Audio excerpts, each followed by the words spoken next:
Assalamualaikum warahmatullahi wabarakatuh.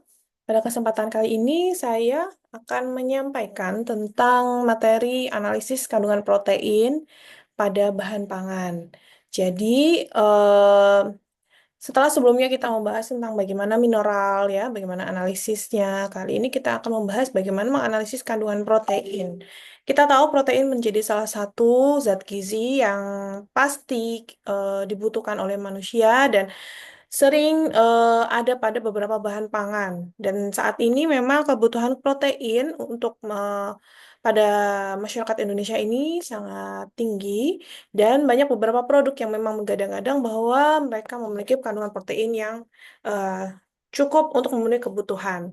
Nah, bagaimana membuktikannya? Ada beberapa metode yang bisa kita gunakan untuk membuktikan kandungan protein pada bahan pangan tersebut atau pada produk tertentu.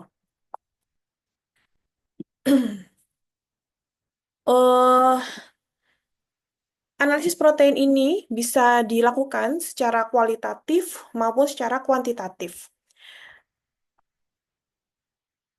Sebelumnya kita membahas tentang jenis-jenis analisis kandungan protein, kita perlu ketahui bahwa kandungan protein ini sering muncul ya, ada pada label gizi yang nantinya bisa menentukan harga dari suatu produk. Kandungan protein ini juga bisa merupakan suatu campuran ataupun dia eh, hanya memang satu jenis protein. Untuk dalam proses analisis protein ini juga untuk mengetahui komposisi asam amino, mengetahui nilai gizi dari protein, dan juga untuk mengetahui non-protein nitrogen.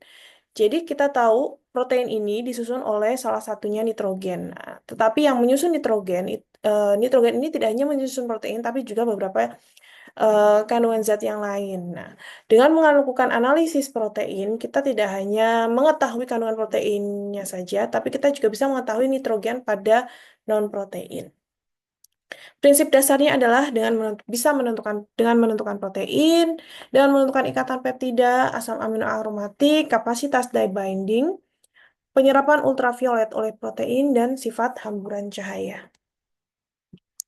Ada beberapa faktor yang menentukan, antara lain komponen pangan lainnya seperti lemak, karbohidrat, kemudian sensitivitas, akurasi, presisi, kecepatan, dan biaya analisis.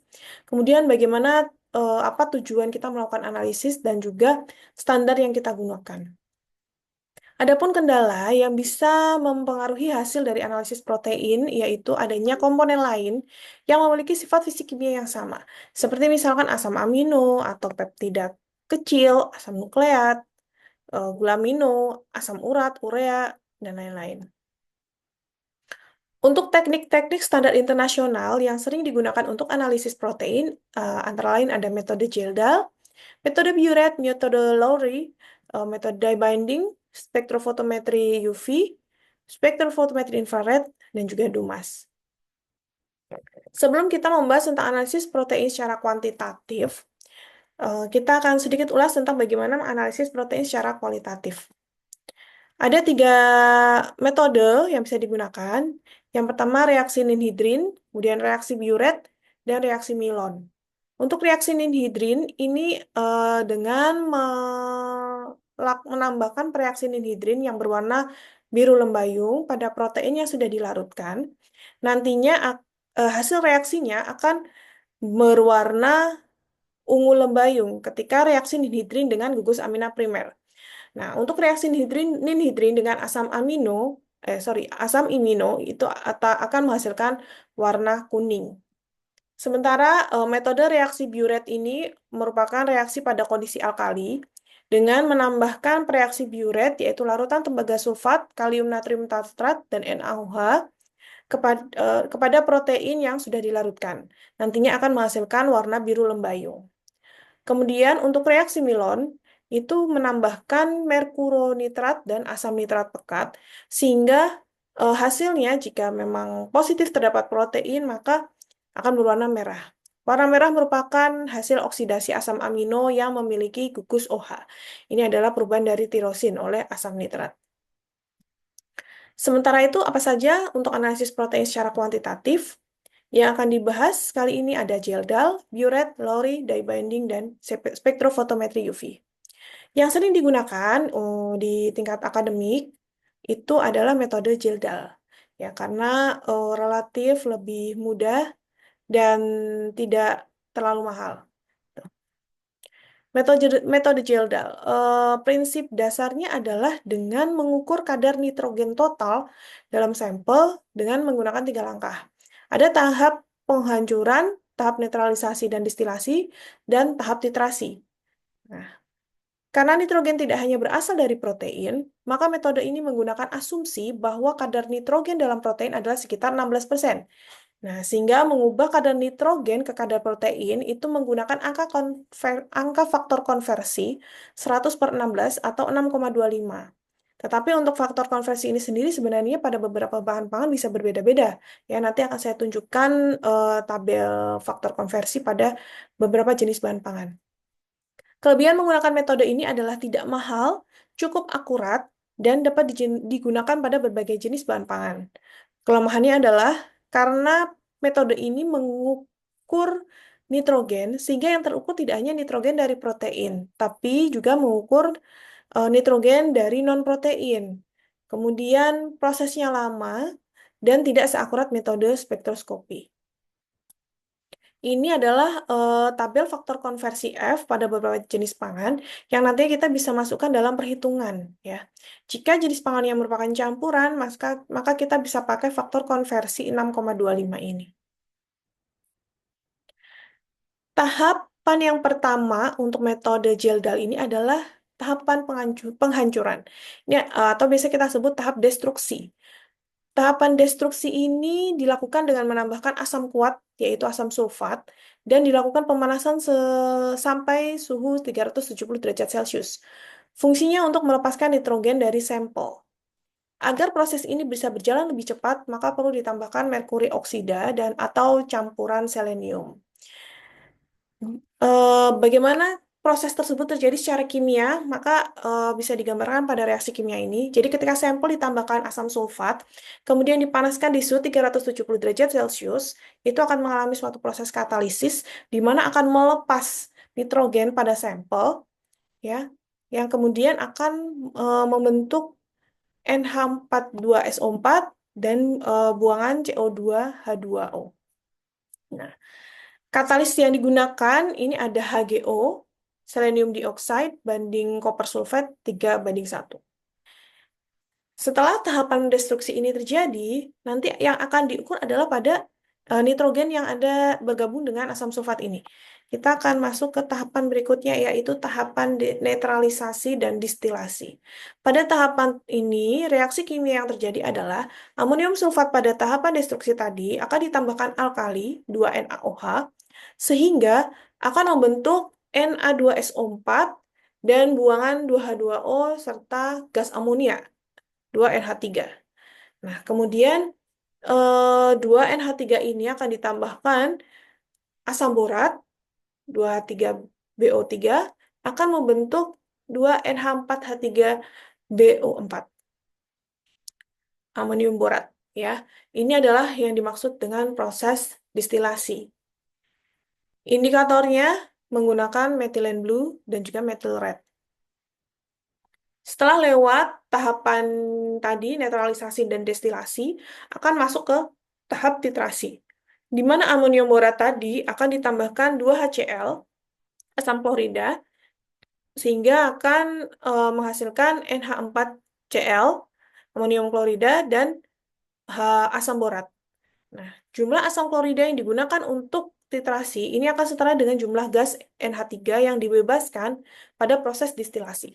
Dengan menggunakan prinsip stokiometri, maka akan diperoleh kesetaraan 1 mol HCl sama dengan 1 mol N sama dengan 14 gram N. Secara metode, pada proses destruksi ini, sampel yang digunakan bisa berupa padat maupun cairan. Dan jumlah sampel yang digunakan itu cukup sedikit, sekitar 0,1 sampai 0,5 gram, yang membutuhkan kira-kira 3-10 mili HCl 0,02 N saat proses titrasi. Nanti sampel akan dimasukkan ke labu Geldal, kemudian ditambahkan dengan Geldal digestion tablet, kemudian ditambahkan H2SO4 dan beberapa butir batu didih. Apa sih fungsi penambahan butir batu didih? Ini adalah untuk mencegah terbentuknya gelembung. Labu kemudian dididihkan 1 sampai 1,5 jam sampai cairan jernih, lalu kemudian didinginkan. Kemudian ditambahkan air secara hati-hati.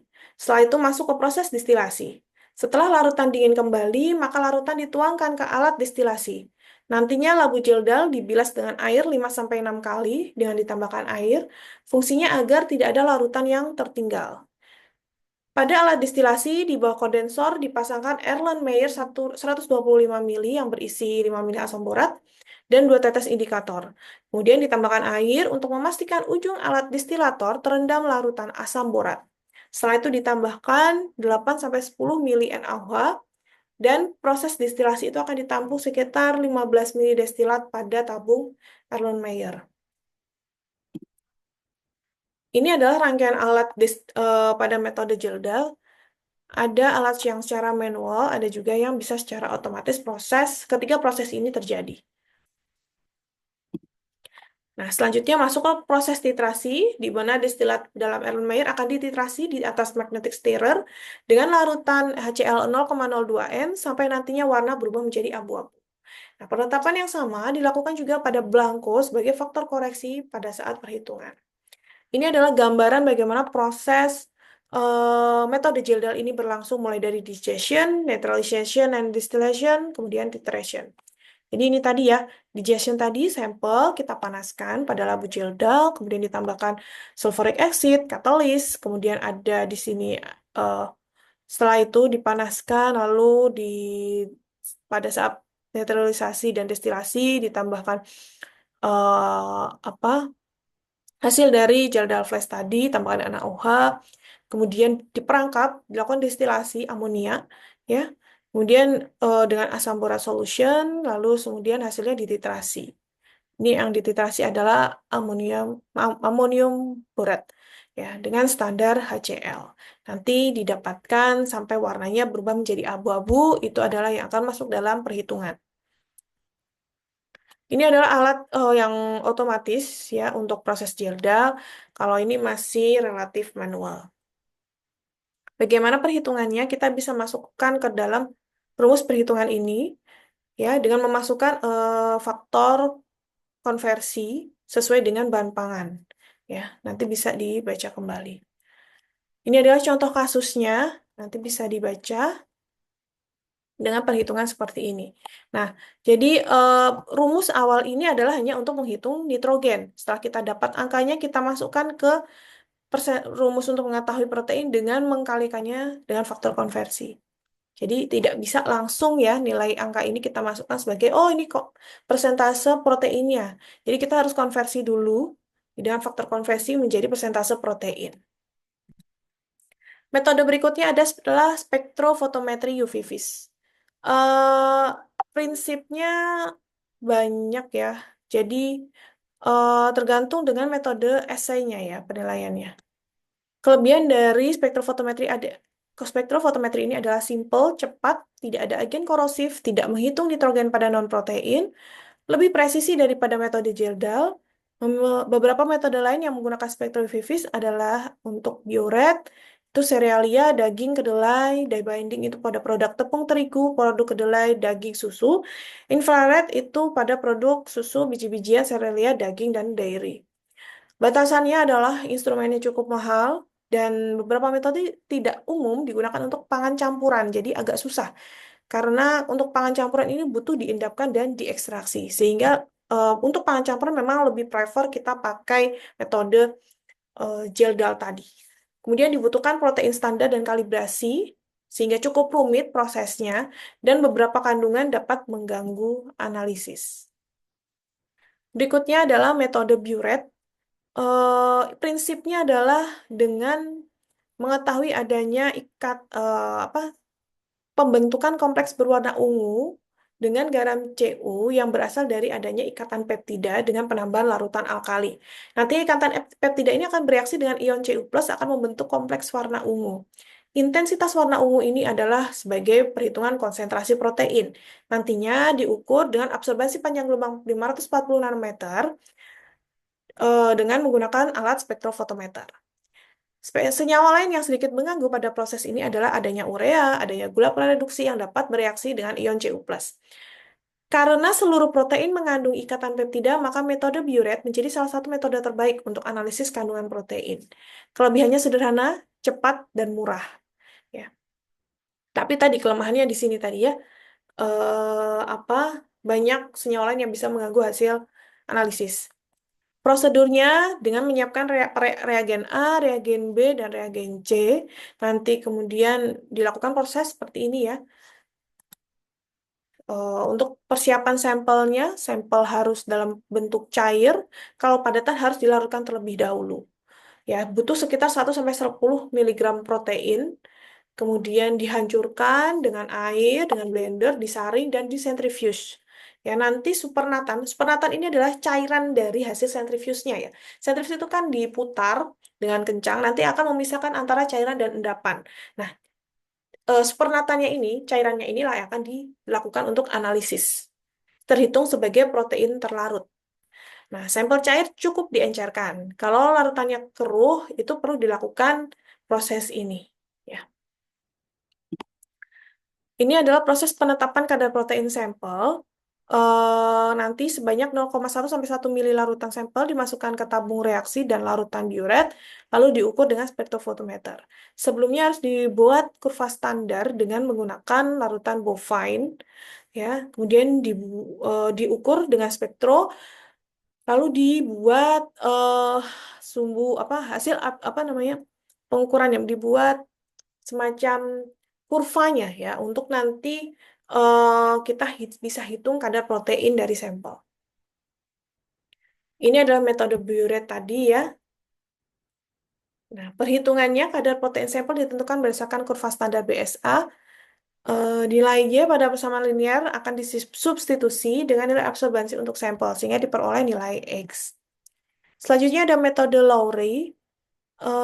Ini prinsipnya sebenarnya metode Biuret-Lowry dye binding ini sama-sama nanti menggunakan spektro ya, cuma beda di pereaksinya saja. Kalau eh, ini metode Lowry ini menggunakan apa namanya asam fosfomolibdat dan asam fosfofungstat, oleh tirosin dan triptofan yang nantinya akan membentuk warna biru. Keuntungannya 100 kali lebih sensitif daripada biuret, kekurangannya ada senyawa fenolik yang juga bisa membentuk warna biru dengan metode Lowry. Ini akan tentu saja mengganggu hasil. Gangguannya dapat dihilangkan dengan mengendapkan protein dengan aseton. Nanti supernatan dihilangkan, protein yang mengendap dilarutkan kembali dan dianalisis lanjut. Karena prosesnya cukup panjang, jadi metode ini sebenarnya tidak disarankan ya, karena cukup banyak gangguannya dan apa hasilnya pun takutnya tidak akurat walaupun 100% lebih sensitif. Cuman banyak bias dan faktor lain yang bisa mengganggu hasil analisis. Nah, ini adalah prosedur yang dilakukan. Sama-sama nanti disiapkan kurva standar BSA. Yang membedakan adalah penambahan larutan tembaga sulfat dan reaksi Volin Kyokaltu. Ya. Sama perhitungannya nanti dibuat kurva standarnya. Nah, ini pada metode Volin-Lowry, jadi ini contohnya di urin ya, tapi kita bisa gunakan, anggap saja ini contoh produk makanan. Jadi ditambahkan reagen koper kali, diaduk rata, tunggu 10 menit, tambahkan reagen fenol, tunggu 60 menit, nanti ukur absorbensinya, dan baca kurva standar. Ini ya yang terjadi. Jadi ini sebenarnya yang dinamakan biuret, kuvet ya, kuvet dari spektrofotometri. Selanjutnya metode dye binding. Ini adalah penetapan protein secara tidak langsung dengan menggunakan prinsip zat warna akan memiliki kemampuan bergabung dengan gugus polar protein yang bermuatan ion berlawanan. Nanti jumlah zat warna yang diikat akan berbanding langsung dengan kadar protein sampel. Jadi dia hanya mengukur itu ya, tidak secara langsung mengetahui kandungan protein. Zat warna yang tidak terikat pada protein akan dipisahkan dengan melalui proses sentrifugasi. Nantinya supernatannya diukur intensitas warnanya dengan spektrofotometer. Semakin rendah intensitas warna supernatan, maka semakin banyak zat warna yang diikat protein. Artinya kandungan protein semakin tinggi. Zat warna yang digunakan adalah amido black, nanti diukur pada panjang lubang 615 nanometer, dan orange G, yaitu pada panjang lubang 485 nanometer. Nah, karena ini berdasarkan kemampuan mengikat warna, sehingga bisa dipastikan hasilnya tidak seakurat metode yang lain.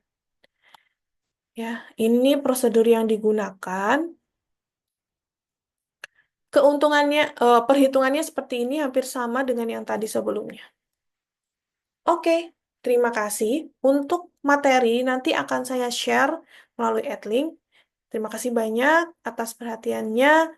Semoga bisa disimak dengan baik. Silakan bisa diulang kembali penjelasan saya pada eh, presentasi kali ini. Terima kasih banyak. Wassalamualaikum warahmatullahi wabarakatuh.